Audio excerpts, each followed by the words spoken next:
ಚಂದನ ವಾಹಿನಿಯಲ್ಲಿ ಸಂವೇದ ಈ ಕಲಿಕಾ ಕಾರ್ಯಕ್ರಮವನ್ನು ವೀಕ್ಷಣೆ ಮಾಡ್ತಾ ಇರತಕ್ಕಂಥ ಎಲ್ಲ ಮಕ್ಕಳಿಗೂ ಸ್ವಾಗತವನ್ನು ಕೋರ್ತಾ ಎರಡನೇ ಅವಧಿಯನ್ನು ನಾವು ಪ್ರಾರಂಭ ಮಾಡ್ತೀವಿ. ಈಗಾಗಲೇ ನಾವು 9ನೇ ತರಗತಿಯ ನೈಸರ್ಗಿಕ ಸಂಪನ್ಮೂಲಗಳು ಘಟಕದ 1ನೇ ಅವಧಿಯನ್ನು ಮುಗಿಸಿದ್ದೀವಿ ಇಂದಿನ ತರಗತಿಯಲ್ಲಿ. ಇವಾಗ ಎರಡನೇ ಅವಧಿಯಲ್ಲಿ ನಾವು ನೈಸರ್ಗಿಕ ಸಂಪನ್ಮೂಲ ಘಟಕದಲ್ಲಿ ಪಠ್ಯಪುಸ್ತಕದಲ್ಲಿರ್ತಕ್ಕಂಥ ಪುಟ ಸಂಖ್ಯೆ 57ರಿಂದ 68ರವರೆಗೂ ಇರತಕ್ಕಂಥ ಕಲಿಕಾಂಶಗಳ ಬಗ್ಗೆ ಚರ್ಚೆ ಮಾಡ್ತಾ ಹೋಗ್ತೀವಿ ಮಕ್ಕಳ.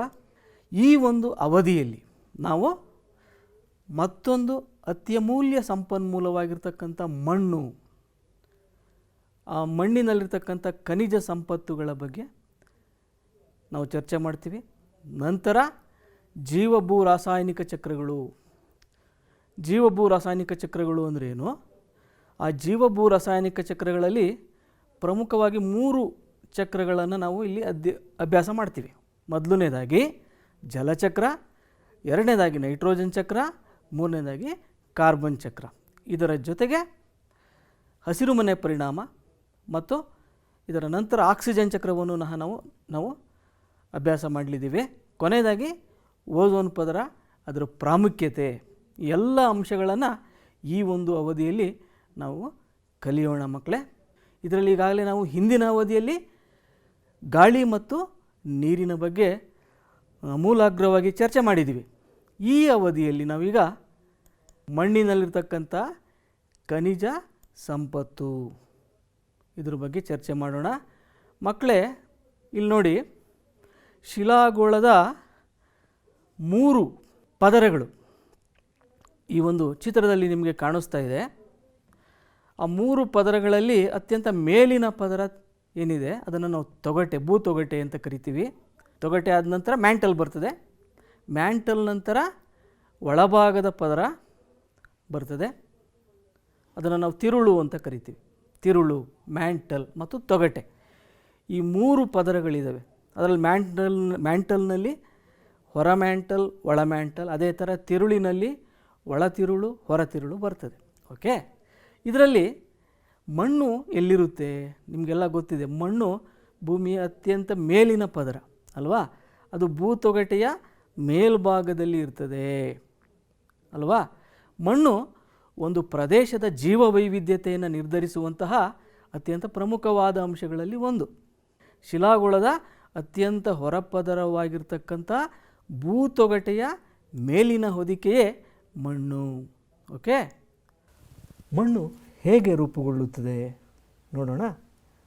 ಭೂಮೇಲ್ಮೈನಲ್ಲಿರ್ತಕ್ಕಂಥ ಬಂಡೆಗಳು ಭೌತಿಕ, ರಾಸಾಯನಿಕ ಮತ್ತು ಜೈವಿಕ ಪ್ರಕ್ರಿಯೆಗಳಿಗೆ ಒಳಗಾಗಿ ಛಿದ್ರೀಕರಣಗೊಂಡು ಮಣ್ಣು ರೂಪುಗೊಳ್ಳುತ್ತದೆ. ಹಾಗಾಗಿ ಶಿಲೆಗಳ ಶಿಥಿಲೀಕರಣ ಅಥವಾ ಛಿದ್ರೀಕರಣ ಮಣ್ಣು ರೂಪುಗೊಳ್ಳಲು ಪ್ರಮುಖವಾದಂಥ ಕಾರಣ. ಮಕ್ಕಳೇ, ಈ ಮಣ್ಣು ರೂಪುಗೊಳ್ಳಲು ಪ್ರಮುಖವಾಗಿ 4 ಅಂಶಗಳು ಕಾರಣವಾಗ್ತವೆ. ಈ ಅಂಶಗಳು ಯಾವಪ್ಪ ಅಂದರೆ ಸೌರಶಕ್ತಿ, ಸೂರ್ಯನಿಂದ ಬರ್ತಕ್ಕಂಥ ಉಷ್ಣಶಕ್ತಿ ಬಂಡೆಗಳನ್ನು ಶಿಥಿಲೀಕರಣಗೊಳಿಸಲು ನೆರವಾಗ್ತದೆ. ಜೊತೆಗೆ ಹರಿಯುವ ನೀರಿನಿಂದ ಬಂಡೆಗಳು ಸವೆತಕ್ಕೆ ಒಳಗಾಗಿ ಅದರಿಂದಲೂ ಮಣ್ಣು ರೂಪುಗೊಳ್ಳುತ್ತದೆ. ಮತ್ತು ಗಾಳಿ, ಬೀಸುವ ಗಾಳಿಯೂ ಸಹ ಮಣ್ಣು ರೂಪುಗೊಳ್ಳಲು ಪ್ರಮುಖವಾದ ಕಾರಣವಾಗ್ತದೆ. ಜೊತೆಗೆ ಜೀವಿಗಳು, ನಿಮಗೆಲ್ಲ ಗೊತ್ತಿರ್ಬೋದು, ಬಂಡೆಗಳ ಮೇಲೆ ಬೆಳೀತಕ್ಕಂತಹ ಕಲ್ಲು ಹೂವುಗಳು. ಈ ಕಲ್ಲು ಹೂವುಗಳು ಶಿಲೆಗಳನ್ನು, ಬಂಡೆಗಳನ್ನು ಶಿಥಿಲೀಕರಣಕ್ಕೆ ಒಳಪಡಿಸ್ತವೆ. ಇಲ್ಲಿ ನೋಡಿ, ಸಾಯಿಲ್ ಪ್ರೊಫೈಲ್ ನೋಡ್ತಾ ಇದ್ದೀವಿ. ಇಲ್ಲಿ ಮಣ್ಣಿನ ಹಂತಗಳನ್ನು ನೋಡ್ತಾ ಇದ್ದೀವಿ. ಈ ಮಣ್ಣಿನ ರಚನೆ ಹೇಗಿರ್ತದೆ ನೋಡೋಣ ನಾವು ಮಕ್ಕಳೇ. ಮಣ್ಣು ಒಂದು ಮಿಶ್ರಣ. ಮಣ್ಣಿನಲ್ಲಿ ಹಲವಾರು ಜೈವಿಕ, ರಾಸಾಯನಿಕ ವಸ್ತುಗಳು ಬೆರೆತಿರ್ತವೆ. ಅದರಲ್ಲಿ ಪ್ರಮುಖವಾಗಿ ಹ್ಯೂಮಸ್, ಮರಳು, ಶಿಲೆಯ ಸಣ್ಣ ಕಣಗಳು ಮತ್ತು ಸೂಕ್ಷ್ಮಾಣುಜೀವಿಗಳು ಪ್ರಮುಖವಾಗಿ ಕಂಡುಬರ್ತವೆ. ಮಕ್ಕಳೇ, ಮಣ್ಣಿನ ಅತ್ಯಂತ ಮೇಲ್ಭಾಗದಲ್ಲಿ ಅರೆಕೊಳೆತ ಜೈವಿಕ ಅಂಶಗಳು ಕಂಡುಬರ್ತವೆ ಅಲ್ವಾ? ಸಸ್ಯಗಳು, ಪ್ರಾಣಿಗಳು ಸತ್ತ ನಂತರ ಅವುಗಳು ವಿಘಟನೆ ಆಗ್ತಾ ಇರ್ತವೆ ಅಲ್ವಾ? ಈ ರೀತಿ ಅರೆ ಕೊಳೆತಂತಹ ಜೈವಿಕ ಅಂಶಗಳನ್ನು ನಾವು ಹ್ಯೂಮಸ್ ಅಂತ ಕರಿತೀವಿ. ನೀವು ನಿಮ್ಮ ನೋಟ್ಬುಕ್ಕಲ್ಲಿ ಈ ಅಂಶಗಳನ್ನು ನೋಟ್ ಮಾಡ್ಕೊಳ್ಳಿ. ಓಕೆ. ಮಣ್ಣಿನ ಮಾಲಿನ್ಯ. ಮಕ್ಕಳೇ, ಇವತ್ತು ಮಣ್ಣು ಮಾಲಿನ್ಯಕ್ಕೆ ಒಳಗಾಗಿದೆ. ಇದಕ್ಕೂ ಪ್ರಮುಖ ಕಾರಣ ಮಾನವನ ಚಟುವಟಿಕೆಗಳೇ. ಮಾನವ ಕೃಷಿಯಲ್ಲಿ ಬಳಸ್ತಕ್ಕಂಥ ರಸಗೊಬ್ಬರಗಳು,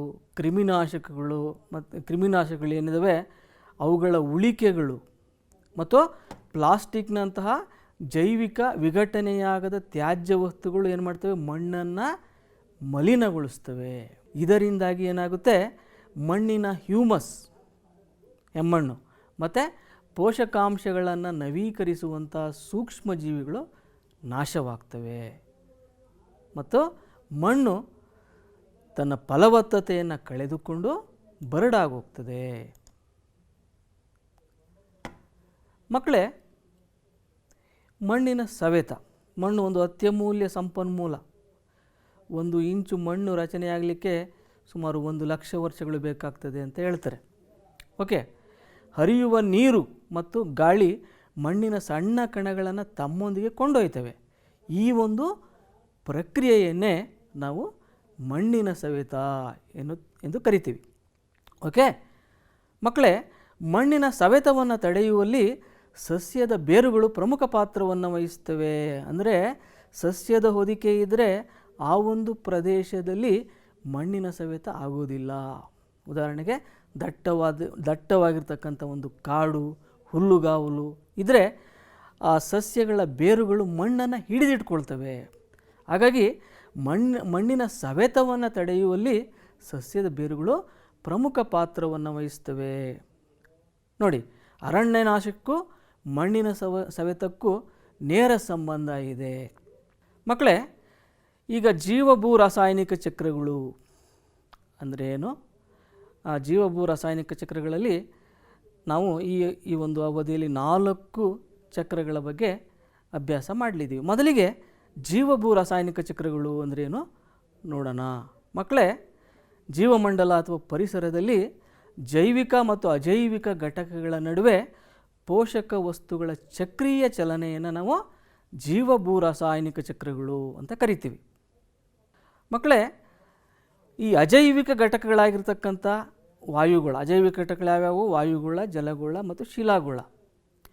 ಈ ಅಜೈವಿಕ ಘಟಕಗಳಲ್ಲಿರ್ತಕ್ಕಂಥ ಪೋಷಕಾಂಶಗಳು ಸಂಗ್ರಹ ಮೂಲವನ್ನು ಪ್ರತಿನಿಧಿಸಿದ್ರೆ, ಜೈವಿಕ ಘಟಕಗಳಾಗಿರ್ತಕ್ಕಂಥ ಸಸ್ಯಗಳು, ಪ್ರಾಣಿಗಳು ಮತ್ತು ಸೂಕ್ಷ್ಮಾಣು ಜೀವಿಗಳು ಪೋಷಕಾಂಶಗಳ ವಿನಿಮಯ ಮೂಲವನ್ನು ಪ್ರತಿನಿಧಿಸ್ತವೆ. ಅಂದರೆ ಯಾವುದೇ ಒಂದು ಜೀವಭೂ ರಾಸಾಯನಿಕ ಚಕ್ರದಲ್ಲಿ 2 ಮೂಲಗಳಿರ್ತವೆ. ಒಂದು ಸಂಗ್ರಹ ಮೂಲ, ಅದು ಅಜೈವಿಕ ಘಟಕವನ್ನು ಪ್ರತಿನಿಧಿಸ್ತದೆ. ಇನ್ನೊಂದು ವಿನಿಮಯ ಮೂಲ, ಅದು ಜೀವಿಗಳನ್ನು ಅಥವಾ ಜೈವಿಕ ಘಟಕಗಳನ್ನು ಪ್ರತಿನಿಧಿಸ್ತದೆ. ಮಕ್ಕಳ, ಇಲ್ಲಿ ನೋಡಿ, ಯಾವುದೇ ಒಂದು ಜೀವಭೂ ರಾಸಾಯನಿಕ ಚಕ್ರದಲ್ಲಿ ಪೋಷಕಾಂಶಗಳು ಸಂಗ್ರಹ ಮೂಲದಿಂದ ವಿನಿಮಯ ಮೂಲಕ್ಕೆ ಮತ್ತೆ ವಾಪಸ್ ವಿನಿಮಯ ಮೂಲದಿಂದ ಸಂಗ್ರಹ ಮೂಲಕ್ಕೆ ಚಕ್ರೀಯವಾಗಿ ಚಲಿಸ್ತಾ ಇರ್ತವೆ.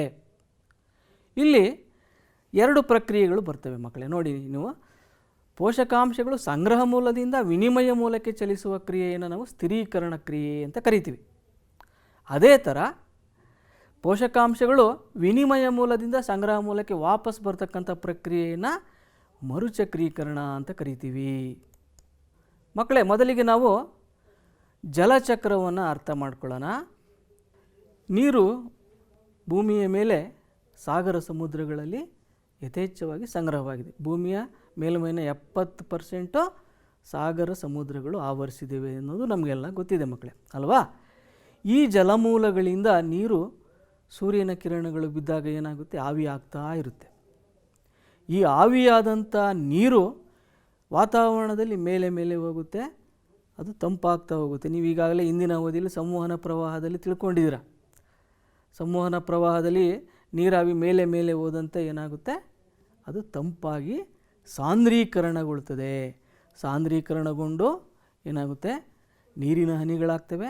ನೀರಿನ ಹನಿಗಳು ಧೂಳಿನ ಕಣಗಳ ಸುತ್ತ ಮತ್ತೆ ಘನೀಭವಿಸಿ ಮೋಡಗಳು ರಚನೆಯಾಗ್ತವೆ ಅನ್ನೋದನ್ನು ನೀವೀಗಾಗಲೇ ಇಂದಿನ ಅವಧಿಯಲ್ಲಿ ತಿಳ್ಕೊಂಡಿದ್ದೀರ, ಅಲ್ವಾ?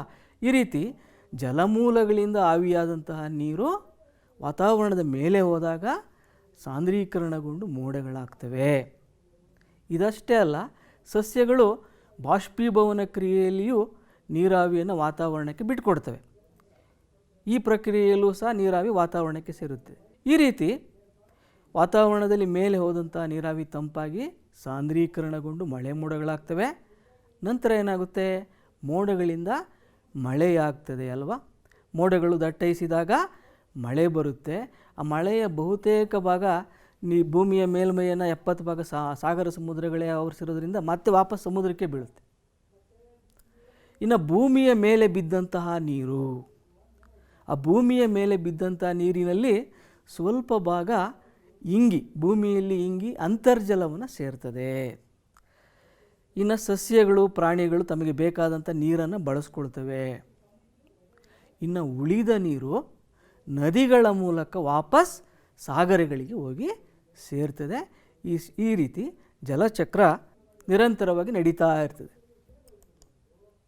ಮಕ್ಕಳೇ, ಈಗ ಎರಡನೇ ಚಕ್ರ ನೈಟ್ರೋಜನ್ ಚಕ್ರ. ವಾತಾವರಣದಲ್ಲಿ ನೈಟ್ರೋಜನ್ ಅನಿಲ ರೂಪದಲ್ಲಿ ಇದೆ. 2 ನೈಟ್ರೋಜನ್ ಪರಮಾಣುಗಳು ಸೇರಿ ನೈಟ್ರೋಜನ್ ಅಣು ವಾತಾವರಣದಲ್ಲಿ ಇದೆ, ಅನಿಲ ರೂಪದಲ್ಲಿ ಇದೆ. ಅದು 78% ಇದೆ ವಾತಾವರಣದಲ್ಲಿ ಅಂತ ನಮ್ಮೆಲ್ಲರಿಗೂ ಗೊತ್ತಿದೆ ಅಲ್ವಾ ಮಕ್ಕಳ. ಈ ರೀತಿ ಈ ವಾತಾವರಣದಲ್ಲಿರ್ತಕ್ಕಂಥ ನೈಟ್ರೋಜನ್ ಅನಿಲ ನೈಟ್ರೋಜನ್ನ ಸಂಗ್ರಹ ಮೂಲವಾಗಿದೆ. ಈ ನೈಟ್ರೋಜನ್ನನ್ನು ಸಸ್ಯಗಳು ನೇರವಾಗಿ ಬಳಸ್ಕೊಳ್ಳೋದಿಲ್ಲ. ಓಕೆ, ಮೊದಲು ಅದು ಸ್ಥಿರೀಕರಣ ಆಗುತ್ತೆ. ಸ್ಥಿರೀಕರಣದ ನಂತರ ಜೈವಿಕ ಘಟಕಗಳಿಗೆ ಬಂದ ನಂತರ ಅದು ಮತ್ತೆ ಮರುಚಕ್ರೀಕರಣ ಆಗುತ್ತೆ. ಮರುಚಕ್ರೀಕರಣ 3 ಪ್ರಕ್ರಿಯೆಗಳಲ್ಲಿ ಆಗುತ್ತೆ. ಅಮೋನೀಕರಣ, ನೈಟ್ರೀಕರಣ, ಡಿನೈಟ್ರೀಕರಣ ಅಂತೇಳಿ ಅದ್ರ ಬಗ್ಗೆ ಚರ್ಚೆ ಮಾಡೋಣ ನಾವು. ಮಕ್ಕಳೇ ನೋಡಿ, ವಾತಾವರಣದಲ್ಲಿರ್ತಕ್ಕಂಥ ನೈಟ್ರೋಜನ್ನನ್ನು, ಅನಿಲ ರೂಪದ ನೈಟ್ರೋಜನ್ನನ್ನು ಸಸ್ಯಗಳು ನೇರವಾಗಿ ಬಳಸ್ಕೊಳ್ಳೋದಿಲ್ಲ. ಮೊದಲಿಗೆ ಈ ನೈಟ್ರೋಜನ್ ಅನಿಲ ಮಣ್ಣಿನಲ್ಲಿರ್ತಕ್ಕಂಥ ಕೆಲವು ಬ್ಯಾಕ್ಟೀರಿಯಾಗಳು ಮತ್ತು ನೀಲಿ ಹಸಿರು ಶೈವಲುಗಳೇನಿದ್ದಾವೆ, ಆ ಬ್ಯಾಕ್ಟೀರಿಯಾ ಮತ್ತು ನೀಲಿ ಹಸಿರು ಶೈವಲುಗಳಿಂದಾಗಿ ಅದು ಸ್ಥಿರೀಕರಣಗೊಳ್ಳುತ್ತದೆ. ಅದು ಜೈವಿಕ ನೈಟ್ರೋಜನ್ ಸ್ಥಿರೀಕರಣ. ಅನಿಲ ರೂಪದ ನೈಟ್ರೋಜನ್ ನೈಟ್ರೇಟ್ ರೂಪಕ್ಕೆ ಬದಲಾಗುತ್ತೆ. ಈ ಕ್ರಿಯೆಯನ್ನು ನಾವು ಜೈವಿಕ ನೈಟ್ರೋಜನ್ ಸ್ಥಿರೀಕರಣ ಅಂತ ಕರಿತೀವಿ. ಈ ಜೈವಿಕ ನೈಟ್ರೋಜನ್ ಸ್ಥಿರೀಕರಣ ಕ್ರಿಯೆಯಲ್ಲಿ ಮಣ್ಣಿನಲ್ಲಿರ್ತಕ್ಕಂಥ ಕೆಲವು ಬ್ಯಾಕ್ಟೀರಿಯಾಗಳು, ಅಜಟೋಬ್ಯಾಕ್ಟರ್ನಂಥ ಸ್ವತಂತ್ರವಾಗಿ ಜೀವಿಸುವ ಬ್ಯಾಕ್ಟೀರಿಯಾಗಳು, ಜೊತೆಗೆ ಕೆಲವು ನೀಲಿ ಹಸಿರು ಶೈವಲುಗಳು ಅಥವಾ ಸಯನೋಬ್ಯಾಕ್ಟೀರಿಯಾ ಅಂತ ಕರಿತೀವಿ, ಅನಬಿನಾ, ನಾಸ್ಟಾಕ್, ಈ ಥರದ ನೀಲಿ ಹಸಿರು ಶೈವಲ ಅಥವಾ ಸಯನೋಬ್ಯಾಕ್ಟೀರಿಯಾಗಳು, ಜೊತೆಗೆ ಲೆಗ್ಯೂಮ್ ಜಾತಿಯ ಸಸ್ಯಗಳ ಬೇರಿನ ಗಂಟುಗಳಲ್ಲಿ ಇರತಕ್ಕಂತಹ ರೈಸೋಬಿಯಮ್ ಅನ್ನೋ ಒಂದು ಬ್ಯಾಕ್ಟೀರಿಯಾ, ಅದು ಸಹ ವಾತಾವರಣದ ನೈಟ್ರೋಜನನ್ನು ಸ್ಥಿರೀಕರಿಸಿ ನೈಟ್ರೇಟ್ ರೂಪಕ್ಕೆ ಪರಿವರ್ತಿಸ್ತದೆ. ಮಕ್ಕಳೇ ನೋಡಿ, ಇಲ್ಲಿ ನೈಟ್ರೋಜನ್ ಸ್ಥಿರೀಕರಣ ಹೇಗಾಗ್ತದೆ. ಮೊದಲನೇದಾಗಿ ಜೈವಿಕ ನೈಟ್ರೋಜನ್ ಸ್ಥಿರೀಕರಣ ನಾನು ಈಗಾಗಲೇ ವಿವರಣೆ ಮಾಡಿದ್ದೀನಿ ನಿಮಗೆ.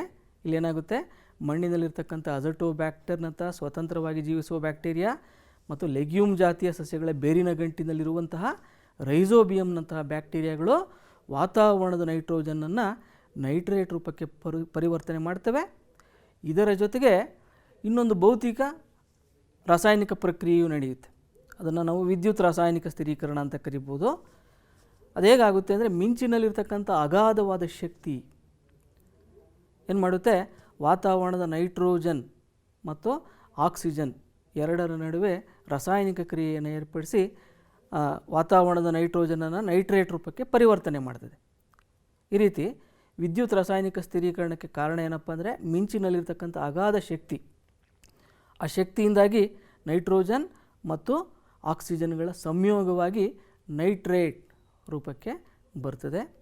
ಈ ನೈಟ್ರೇಟ್ ಮಳೆಯ ಮೂಲಕ ಮಣ್ಣಿಗೆ ಬಂದು ಸೇರಿಕೊಳ್ತದೆ. ಈ ರೀತಿ ನೈಟ್ರೇಟ್ ರೂಪಕ್ಕೆ ಬಂದಂತಹ ವಾತಾವರಣದ ಅನಿಲ ರೂಪದ ನೈಟ್ರೋಜನ್ ಮಣ್ಣಿಗೆ ಬಂದಾಗ ಆ ಮಣ್ಣಿನಿಂದ ಸಸ್ಯಗಳು ಆ ನೈಟ್ರೇಟನ್ನು ಹೀರ್ಕೊಳ್ತವೆ. ನೈಟ್ರೇಟ್ ರೂಪದಲ್ಲಿ ಸಸ್ಯಗಳು ಹೀರ್ಕೊಳ್ತವೆ. ಈ ರೀತಿ ಸಂಗ್ರಹ ಮೂಲದಿಂದ ವಿನಿಮಯ ಮೂಲಕ್ಕೆ ನೈಟ್ರೋಜನ್ ನೈಟ್ರೇಟ್ ರೂಪದಲ್ಲಿ ಬರುತ್ತೆ ಸಸ್ಯಗಳ ಮೂಲಕ.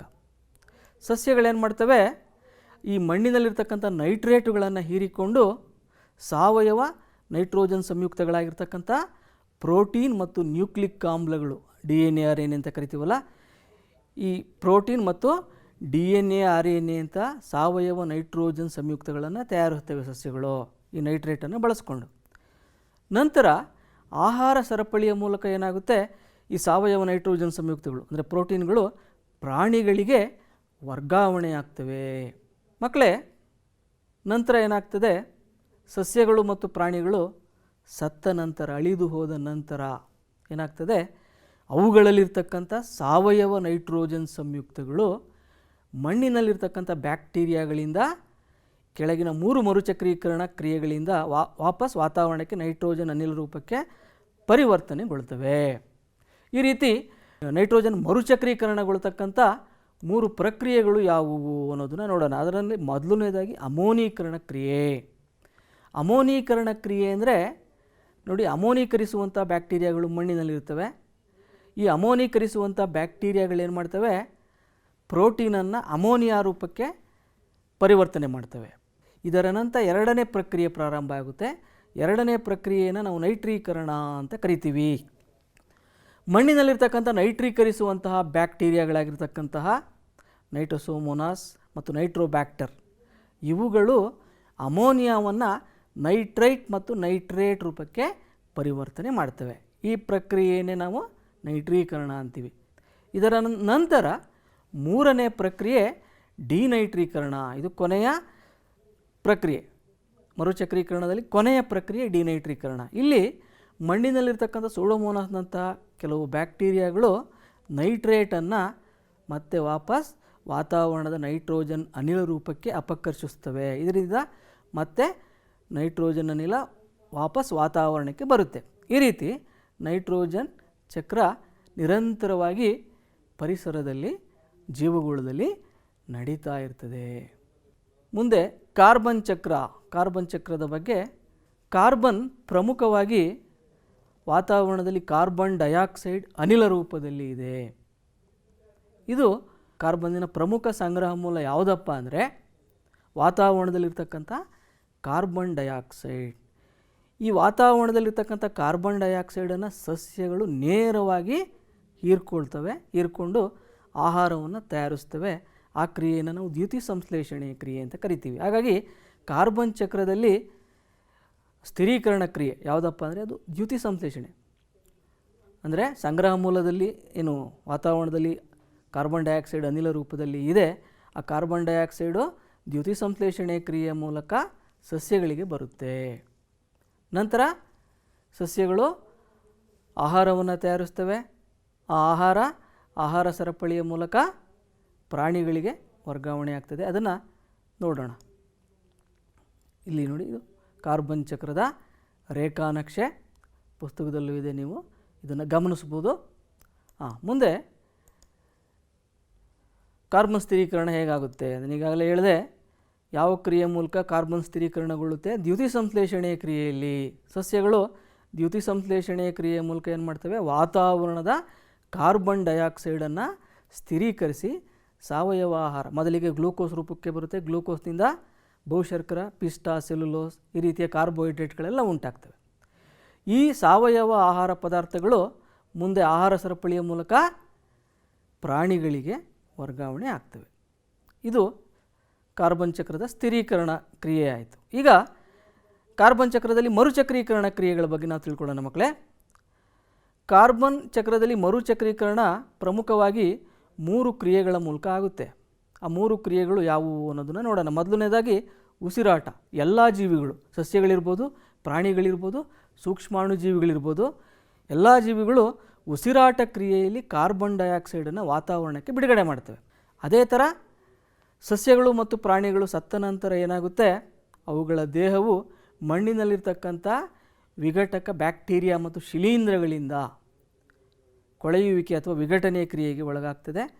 ಆ ವಿಘಟನೆಯ ಕ್ರಿಯೆಯಲ್ಲಿ ಕಾರ್ಬನ್ ಡೈಆಕ್ಸೈಡ್ ವಾತಾವರಣಕ್ಕೆ ಬಿಡುಗಡೆ ಆಗ್ತದೆ.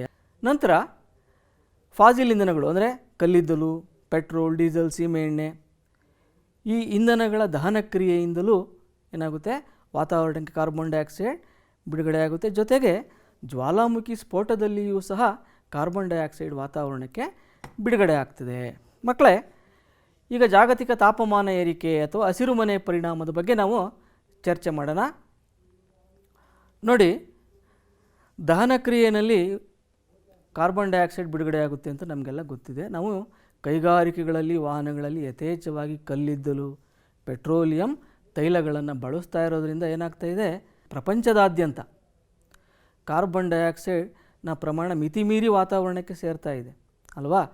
ಈ ರೀತಿ ದಹನ ಕ್ರಿಯೆಯಲ್ಲಿ ಬಿಡುಗಡೆ ಆಗ್ತಕ್ಕಂಥ ಕಾರ್ಬನ್ ಡೈಆಕ್ಸೈಡ್ ಜೊತೆಗೆ ಜೌಗು ಪ್ರದೇಶಗಳಲ್ಲಿ ಬಿಡುಗಡೆ ಆಗ್ತಕ್ಕಂಥ ಮೀಥೇನ್ ಅಂತಹ ಕೆಲವು ಅನಿಲಗಳು ಏನು ಮಾಡ್ತವೆ ಅಂದರೆ ಭೂಮಿಯಿಂದ ಹೊರ ಹೋಗ್ತಕ್ಕಂಥ ಉಷ್ಣ ವಿಕಿರಣಗಳನ್ನು ಹೀರ್ಕೊಳ್ತವೆ.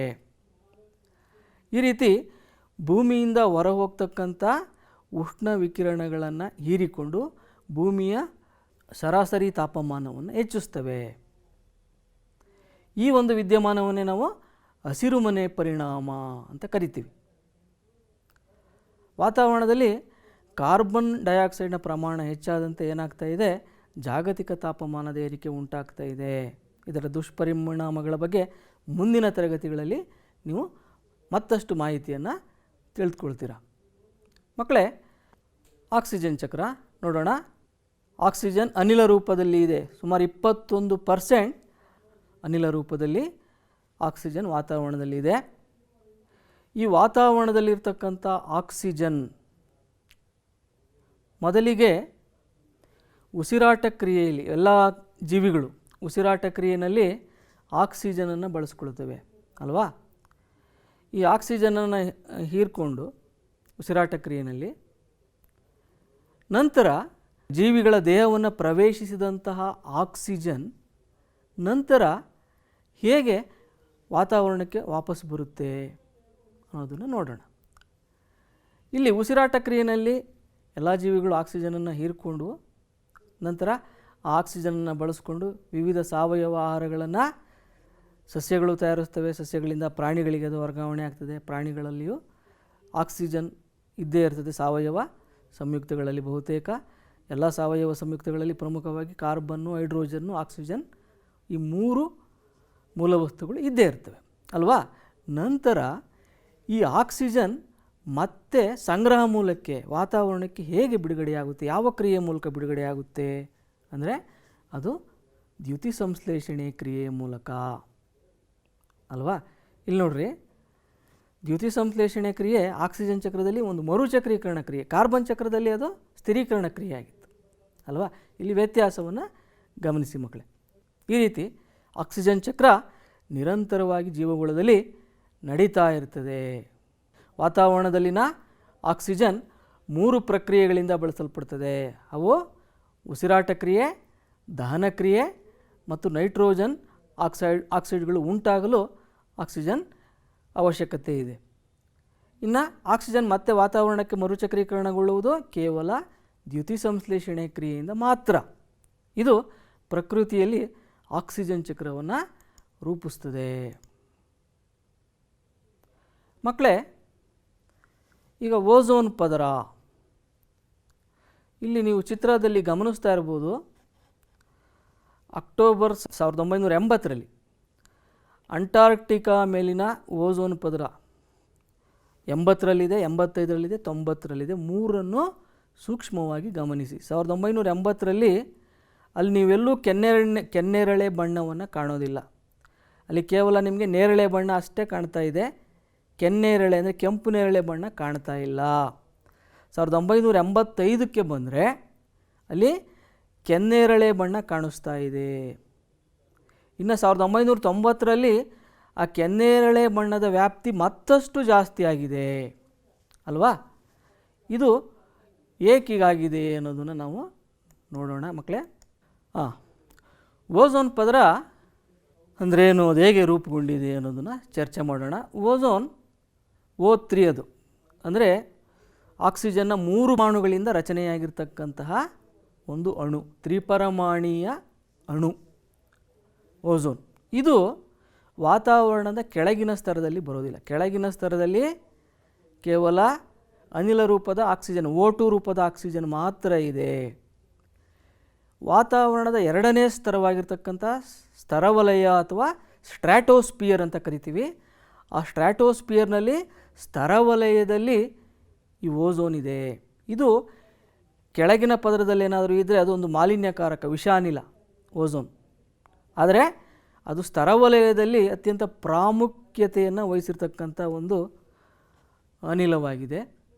ನೋಡೋಣ, ಈ ಸ್ತರವಲಯ ಅಥವಾ ಸ್ಟ್ರಾಟೋಸ್ಪಿಯರ್ನಲ್ಲಿ ಇರತಕ್ಕಂತಹ ಓಝೋನ್ ಪದರ ಸೂರ್ಯನಿಂದ ಬರ್ತಕ್ಕಂಥ ಅಪಾಯಕಾರಿಯಾದಂಥ ನೇರಳಾತೀತ ಕಿರಣಗಳನ್ನು ಹೀರ್ಕೊಂಡ್ಬಿಟ್ಟು ಭೂಮಿಯ ಮೇಲಿನ ಜೀವಿಗಳಿಗೆ ರಕ್ಷಣೆಯನ್ನು ಒದಗಿಸ್ತದೆ. ಇದು ಓಝೋನ್ ಪದರದ ಪ್ರಾಮುಖ್ಯತೆ. ಈ ಓಝೋನ್ ಪದರ ಇತ್ತೀಚಿನ ದಿನಗಳಲ್ಲಿ ವಾಯುಮಾಲಿನ್ಯದಿಂದಾಗಿ ಏನಾಗ್ತಾ ಇದೆ, ನಶಿಸಿ ಹೋಗ್ತಾ ಇದೆ. ಅದರಲ್ಲಿ ಪ್ರಮುಖವಾಗಿ ವಾಯುಮಾಲಿನ್ಯಕಾರಕವಾಗಿರ್ತಕ್ಕಂಥ ಕ್ಲೋರೋಫ್ಲೋರೋಕಾರ್ಬನ್ ಅಂತ ಕರಿತೀವಿ. ಈ ರೆಫ್ರಿಜರೇಟರ್ಗಳಲ್ಲಿ, ಹವಾನಿಯಂತ್ರಕಗಳಲ್ಲಿ ಈ ಕ್ಲೋರೋಫ್ಲೋರೋಕಾರ್ಬನ್ ಅನ್ನೋ ಒಂದು ಅನಿಲ ಬಿಡುಗಡೆ ಆಗ್ತಾ ಇರುತ್ತೆ.